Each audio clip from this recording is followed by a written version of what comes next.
In this video, we're going to be looking at the multiple choice quiz features in Blackboard Ultra.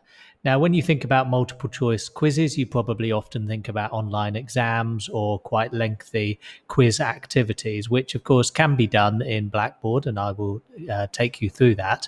But I also want to show you an example of how the quiz feature can be used as part of a learning module in a much more simple but effective way.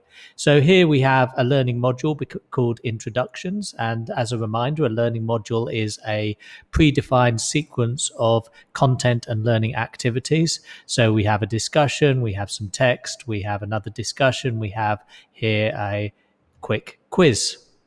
And in here, we have at the top embedded a video, and then we have two questions based on that video. So this is very simple. This isn't a full exam. It's not anything extensive, but it's just put in as part of the learning module, as part of the sequence of activities, as a way of reinforcing the learning. If we look over on the right-hand side, you will see the test settings. That gives you an overview of how this test is set up. But if you click on the cog, then you can get into all of the settings. For example, due date.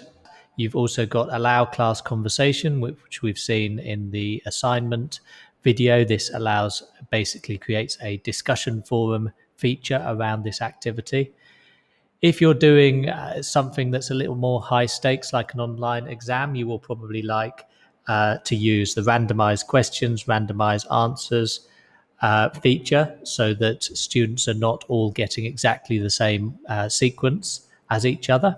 Collect submissions offline is not applicable most of the time you're using this, but if you wanted a assessment on Blackboard that was simply a placeholder for an offline activity so that you could use the gradebook, then you would tick this, but you can't do that in this place because there were already questions here. This is not an offline activity.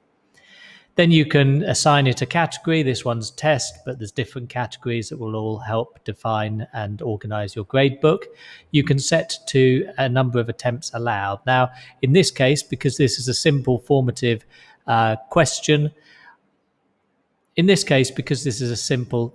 activity, I've set this to unlimited, and I would encourage you to do the same for similar kind of activities, because then you can instruct your students to keep on trying until they've got 100%. So rather than just trying once, maybe getting 50% and then moving on, they actually go back and correct themselves. If you are grading it, then you have the options here of what you want to do with the multiple attempts, whether you want an average of all of them, you want the lowest one, you want the highest one, or you want the first or the last attempt. You can set what you want there.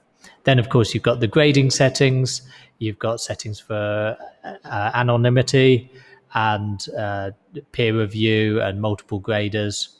You have the option to add an access code. Most of the time you shouldn't be doing this, but if this is an online exam, you might want to add an access code so that you can give that out to students once they've checked in on Zoom or Collaborate or something like that.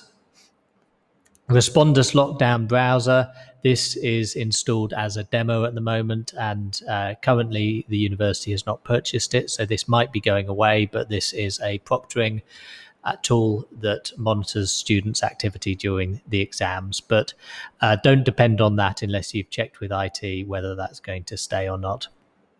Then you can set a time limit for the exam, and you can say whether, what happens at the end of that, whether the work is automatically saved and submitted, or whether students have extra time to work after the time limit expires. And of course, that will tell you if they've used more time. It will tell you that. It just means they do have the option to finish it, and then you're informed that it took longer.